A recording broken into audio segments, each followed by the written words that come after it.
Hi, welcome to Chad's Silversmithing. It's Friday night and I kind of feel like making a chain.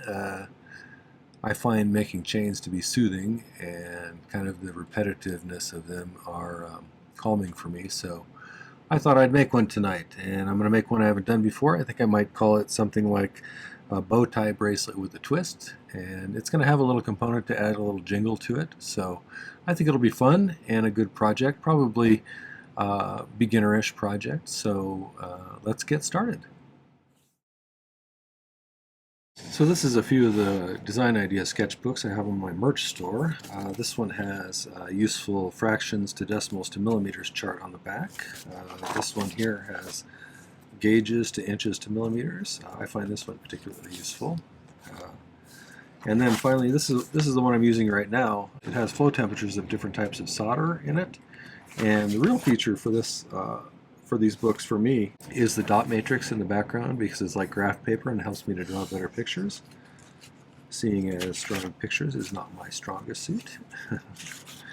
But it's a great way to have a record of the projects you've done. I like to keep track of what I've made, and I filled up, I don't know, 4 or 5 of these now since I started the YouTube channel.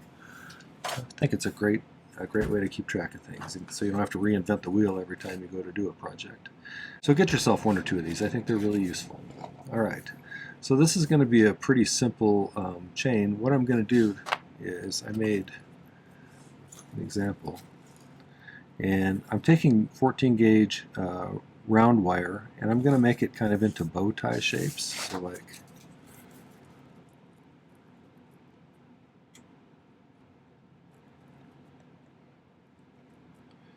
I'm exaggerating how sharp the angle is because I didn't notch it or anything for these ones, but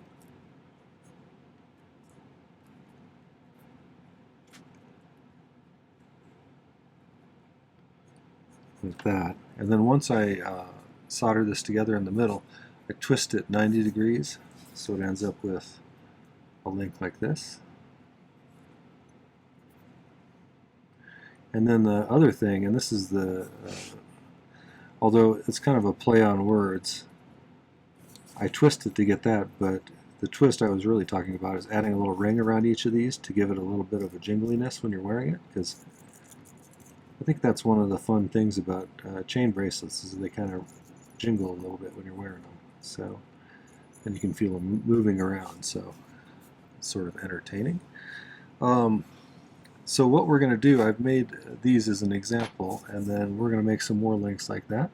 I'll show you how I made a link, and then I'll show you how I make the little rings for here.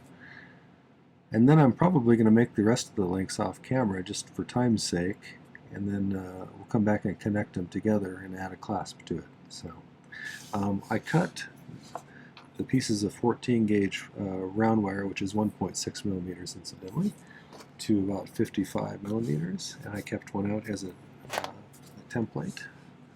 So first I'm going to straighten this out a little bit.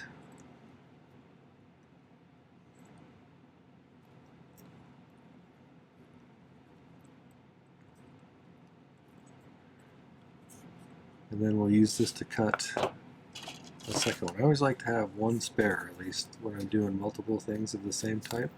That way, if I mess up, I can make another one, or I can use the last piece, because, you know, sometimes things happen when you're making stuff. So it's always a good idea not to have to figure out again. Although I wrote down the length of it, so I wouldn't have to keep an extra one here, but I'm gonna anyway, just in case. Okay. I don't care too much about this one being straight because I'm going to solder the 2 ends together next. If you're interested in my solder and torch setup, here's what I use.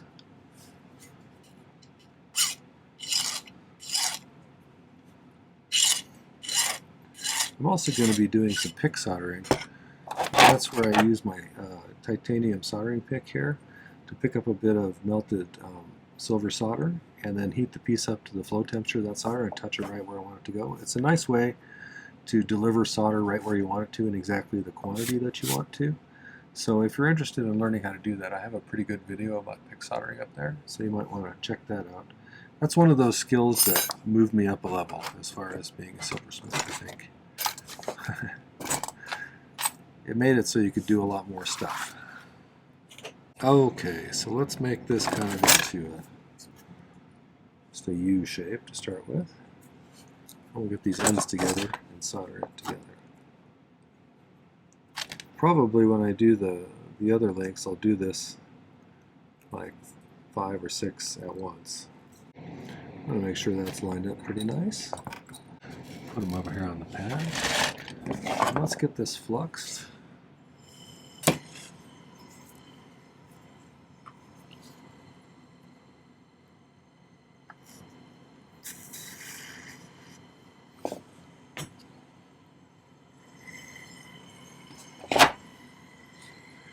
Pick up a little bit of this solder here on the pick, just like that. Sometimes with pick soldering, the hardest part is picking up the little bit of solder. The trick on pick soldering really though is to heat the piece up to the flow temperature first before you put it in there, so it just kind of jumps on like that. It just really gives you a lot of control, I think. Normally, I have these ring stretching pliers for shaping links, link shaping pliers, or I think they're called maybe. Problem is, for these links, they're not quite big enough. I can spread them out as far as they'll go, and it's not quite there. So, luckily, my bell making pliers, and there's a number of ways you could probably do this, but I can kind of do it this way. And then with my flat nose pliers, squeeze it down a bit.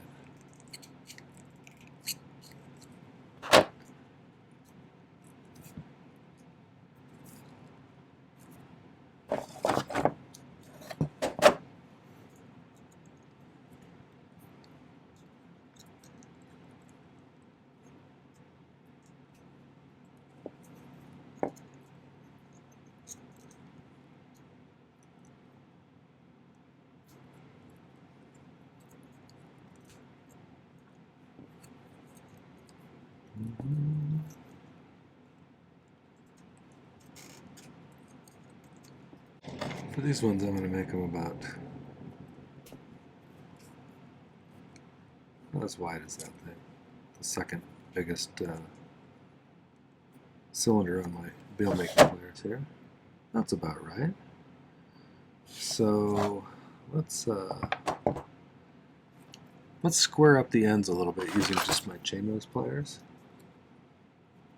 So I'm going to try and just kind of go in there and squeeze. Kind of square them like that.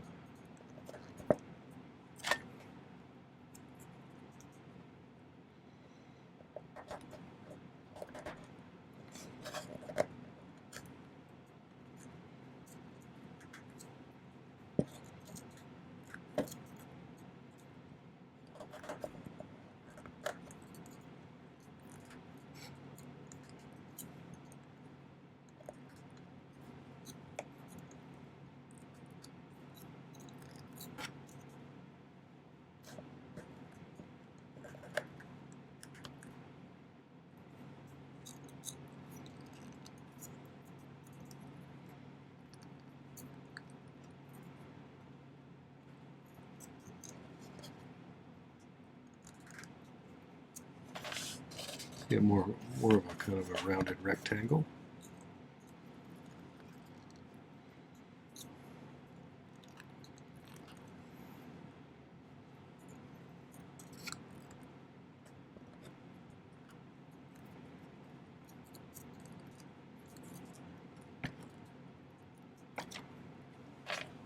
That looks pretty good. Let's find the center of that. That should come out to be about 24 millimeters, I think. Let's see. Center-ish. Right there. And that's where we'll dimple it in to make it into a bow tie. Do people still wear bow ties? Not very often, I would think. About as often as anyone wears an ascot.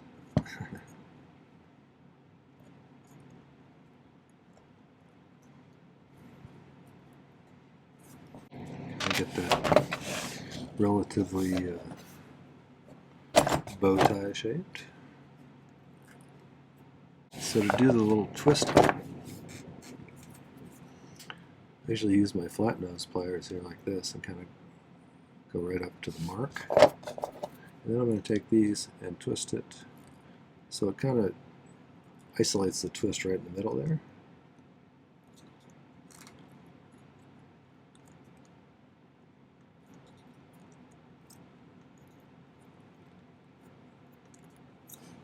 So you get kind of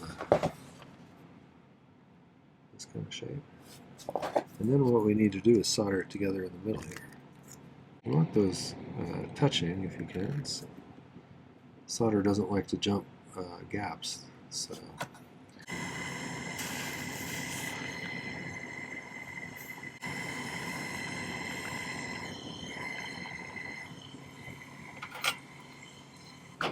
there's a million variations of chain links you can make. This is just one that I thought of today. So, and I've done some similar things, kind of bow tie shapes before. So they have a tendency to have a nice. They look like they're twisting, sort of, if you do them like this. All right. So for the other one, I made a little spring out of 14 gauge round wire, just like this stuff. But I did it around this one here, which is, let's see what size that one is, diameter-wise. 4.9, roughly, millimeters for the inside diameter of those rings. Although they spring out a little bit when you wrap it on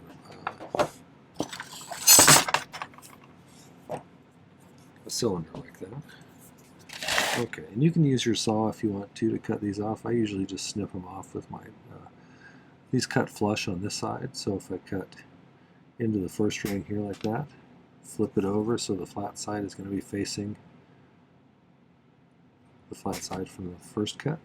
That way I can make nice little jump rings like that. So we'll cut a few of these off.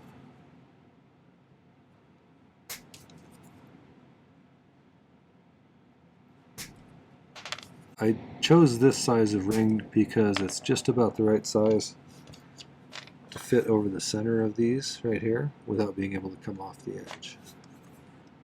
So let's hook this onto that initial 2 that I made. And so in order to do that, I'm going to cut through there so I can just hook it over that and then solder it using some medium solder. So let's go over and saw that real quick.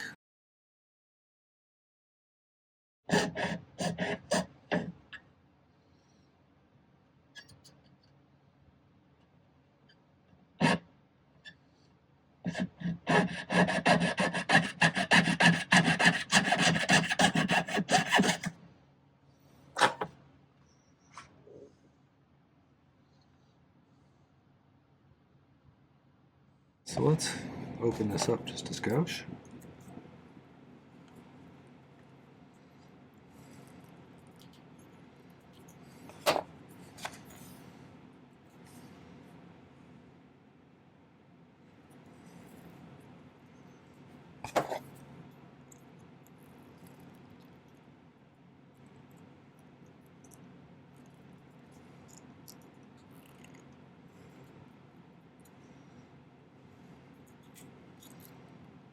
Try and get that pretty neat.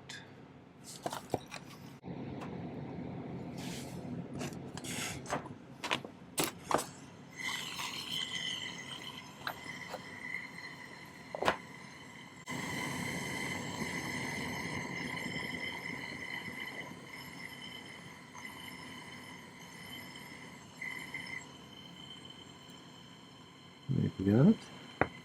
These rings really serve no function except decorative, or to make it jingle a little bit.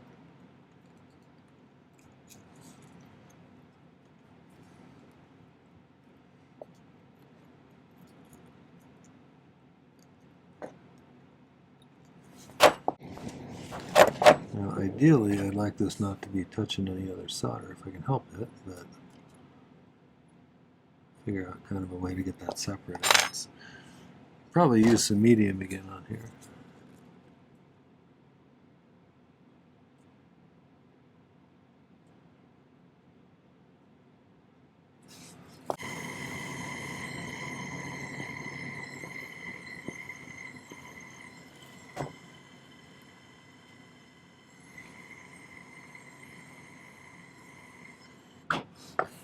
Well, it's still moving. That's a good sign. I'm not sure how many links it's going to take to make a bracelet that's the length I want it to be, but we'll probably make it, oh, I don't know, I'll measure one of my other bracelets that I think is about the right size to make it, and we'll use that as a guide. So I'll be back in a few. Okay, I have a few more of these made, and I went ahead and cut them with the saw so we can open them up and start hooking them together.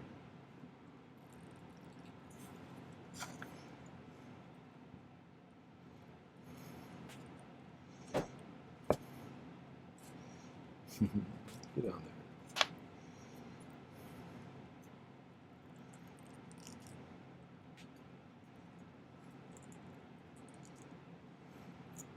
there.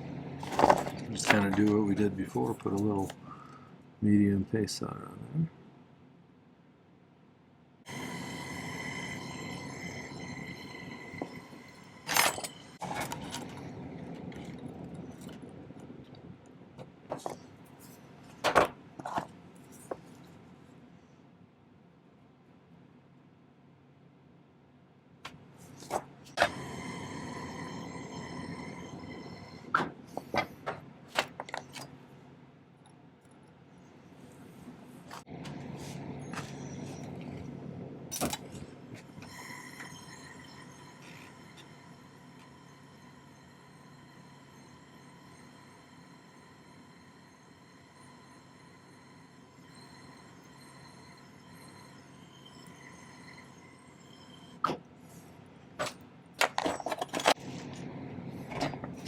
The overall length that I'm going to make this is about, I brought out another bracelet to use as a guide. This one here, which I made a while back. This was about 8 1/4 inches, or I think that equates to about 21 centimeters, if I remember right. 21, yeah, 21 centimeters. And that's pretty close to about how long I want. It makes a nice size bracelet. Kind of like that. So we'll do something similar to that. Okay. So that looks like it's on there. Add a ring to this one. This is just going to be repeating the process kind of until we get it long enough, and then we'll add a clasp. I might try to make a clasp that, oops, that kind of blends in a little bit. So maybe a modified shepherd's hook sort of thing. Get on there.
Okay, I'm just going to keep doing this until I get the rest of these links put together. I'll be right back. Okay, I got it pretty long here now. I think I'm going to make a clasp. Actually, I had a couple of extra links that I made. So what I might do is I'm going to cut this right here, and then I'm going to try and ball up the end a little bit, and then we'll use that as the link.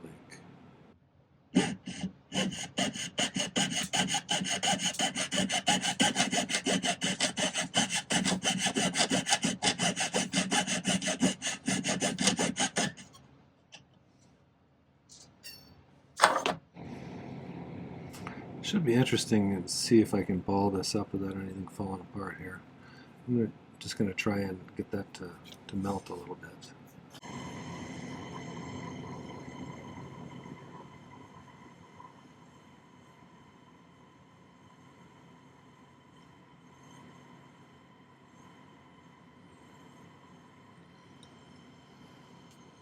Just a little bit like that.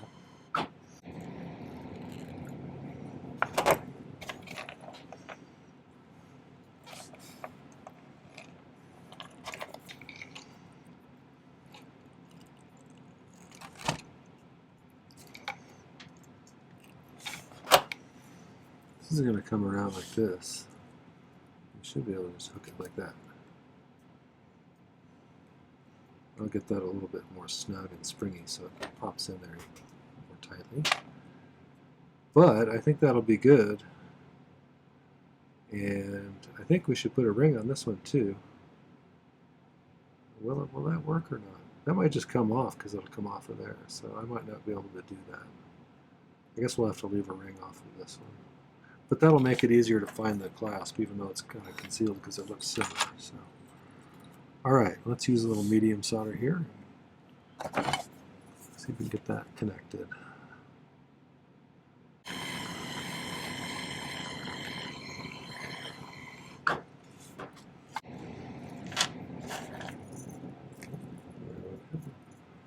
So I'm going to pickle that, and because it's late, I think I might finish it in the morning when I'm a little fresher.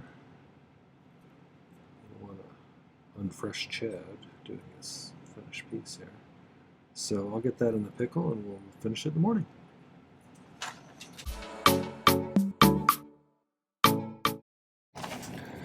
Alright, well it's morning and I just polished this up. So one thing I would remind people is that polishing chains is a little bit dangerous, because if the chain gets wrapped around the wheel it can pull your hand or finger in there.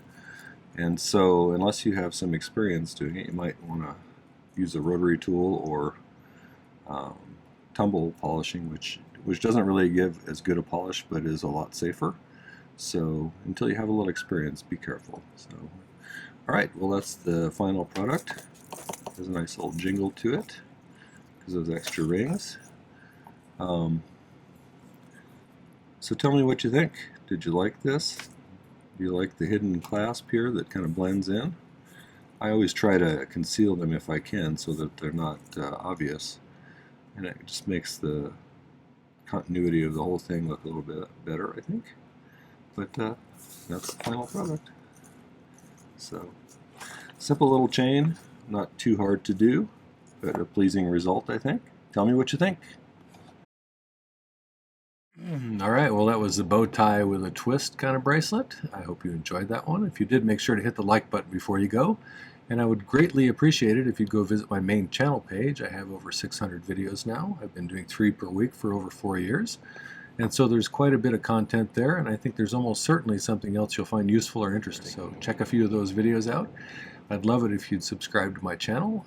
It doesn't cost anything, and it helps me out a great deal. So do that, ring the bell so you get notifications, although I do a video on Tuesday, a video on Thursday, and a video on Saturday. So it's pretty regular. Before we go, I wanted to thank some groups of people.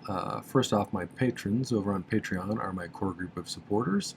Not only do they provide me with financial support, they've created a really nice community over there, and I really do appreciate the environment that they've created. It's a nice place with a lot of cool people that I can interact with. So I have 2 new ones. I have Dave C. and Russell L. Thank you for signing up. I think you'll find that that's a great group of people you can hang out with over there. So thank you for your support. The other group are my YouTube subscribers, and by the time this is released, I should have passed 27,400, I believe. and that's amazing. Thank you for that. I really appreciate the support. I love the nice comments and the suggestions for videos and telling me how you do things. I always love to hear how people do their things differently than I do, because that's what's cool about it, is almost everybody has a slightly different way of doing things. So thanks for sharing your stuff with me.